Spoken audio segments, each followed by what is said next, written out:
Meninos no bueiro. Aquele túnel era sinuoso, como o conduto auricular, e reverberava o mesmo sonido do monstro que houvera ouvido Dionísio na gruta de Latomias, perto de Siracusa. 5 crianças, na posição de 4, em fila, penetraram no bueiro. Por que lhes atraía tão fortemente a vida nos subterrâneos? Pareciam tão antigos os canais de águas pluviais que ligavam o loteamento, como se os bueiros nem houvessem sido construídos pela Companhia City, mas existissem ali desde sempre, como veias naturais da terra. Lá dentro sumia toda a luz. As dimensões e o senso de direção se perdiam, permanecendo somente a escuridão, que não permitia fossem acesas as velas. Tufos de ar quente e salobro percorriam aqueles condutos subterrâneos como se fossem instrumentos de sopro profundo ou intestinos da terra. Palitos de fósforos riscados imediatamente se apagavam. É que os antros, as cavidades, os buracos e as grutas convidam o homem a devaneios específicos que nunca se pode experimentar, por exemplo, na paisagem bucólica pastoril. Mas o desejo de curiosidade ardia naquelas crianças, como se estivessem a conhecer o próprio segredo da procriação. Desejo excessivo de proteção que passa a lutar com a angústia superlativa de estar fechado depois que se adentrou o bueiro. Vida, morte, seria aquela a última morada que nos preparara a terra? Onde ficariam os sonhos e os desejos de aventuras? O futuro que se acalentava naquela época com suas viagens espaciais e interplanetárias que nunca experimentaríamos? Você não se podia deixar levar pelo desespero, senão seria certamente a morte.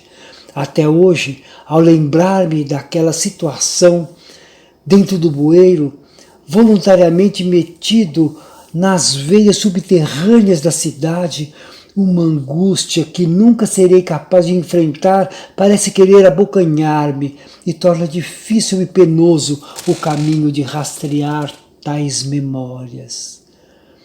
Ter pontos obscuros de temeroso acesso, isso é comum, constituem as neuroses dos covardes, mas seria comum escarafunchá-los sem amparo profissional, pelo simples prazer de escrever e contar o inaudito sucesso?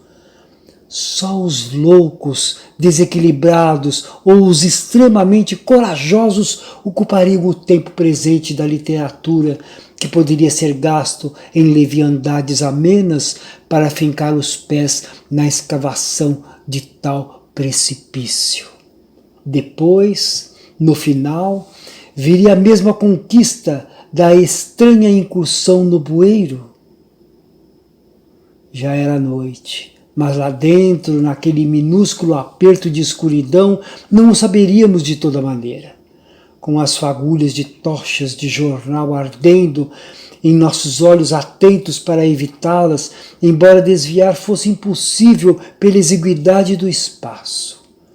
Apenas era possível atenuar sua ardência efêmera, aceitando os pontículos queimando a face, nas mãos e braços descobertos, imaginando que assim se podia evitar a possibilidade de um incêndio inesperado que, iniciado nos calções, nos mataria a todos por asfixia. Lá fora, na boca da gruta, se podia quase ouvir uma voz límpida do menino guarda, medroso ou prudente, que não adentrara o buraco. Sua voz era como música longínqua a preencher o intervalo de nossas respostas graves, nossas vozes ásperas e cavernosas, trovejantes vozes da terra que não sabíamos se realmente atingia a comunicação na distância da não visível porta de entrada. Atordoados e perdidos no interior da caverna da aventura, encontravam-se os infantes aventureiros, testando os limites e brincando com a existência, tentando ainda articular desde o fundo do bueiro suas vozes abissais e proféticas. Sons e cheiros acres de águas que antes passaram por ali sujas e podres, deixando seco o áspero cimento do rugoso piso. Leito duro e bruto do túnel, formado por um arco de tijolos sem argamassa, sustentados entre si por meros apoios de pressão natural e com dimensões apenas suficientes para passar em fila de crianças abaixadas e mesmo assim arranhando por vezes em sangue as costas no teto. Cada corpo infantil caminhando de gatinho em fila, com os joelhos já sangrando em carne viva, se apertavam na exiguidade daquele espaço curvilíneo em aclive. Tínhamos consciência de que, se a tivéssemos realmente consciência, qualquer que fosse, não teríamos adentrado jamais aquelas caixas de ressonância, aquelas galerias de águas pluviais. Já ao entrar no bueiro, havíamos sentido uma síntese de pavor e maravilhamento, um desejo de penetrar e ao mesmo tempo disfarçando o terrível medo, adquirindo desde o limiar da malfadada toca os valores incertos daquela decisão grave. Pensar assim, ali dentro, mesmo por 1/1000 de segundo que isso riscasse a mente, em nada adiantaria, e tais pensamentos, embora presentes, eram combatidos prontamente, na esperança de sairmos a salvo dali, onde não deveríamos ter adentrado de maneira alguma. Maldito aquele momento de loucura de coragem que uma criança bandeirante paulista queria demonstrar uma a outra em seus fantasiosos e inusitados jogos de competições olímpicas. Ou teria sido a empreitada apenas uma solução para a infantil falta de se ter o que fazer, no período em que nem se pensava na existência de computador, aventuras virtuais e muito menos crianças tendo acesso a eletrônicos, que não fosse um rádio ou televisão em branco e preto. Não havia tempo para questionar por que se havíamos lançado assim tão longe na profundidade de um percurso sem volta, para morrer na indecisão entre o retorno, embora difícil, possível apenas em marcha ré, pois espaço não havia para dar meia volta, e uma saída à frente, que sabia existir, mas não exatamente quando, e se fosse possível atingi-la em que rua. E se houvessem outras ramificações de túneis com nascentes inatingíveis? E se a conhecia da Boca de Lobo da Rua Novo Horizonte, lá em cima da Rua Bahia, onde o vitorioso irmão mais gordinho ficou entalado, situado numa quadra acima da rampinha e escadaria, não tivesse ligação direta com o túnel da Rua Bahia?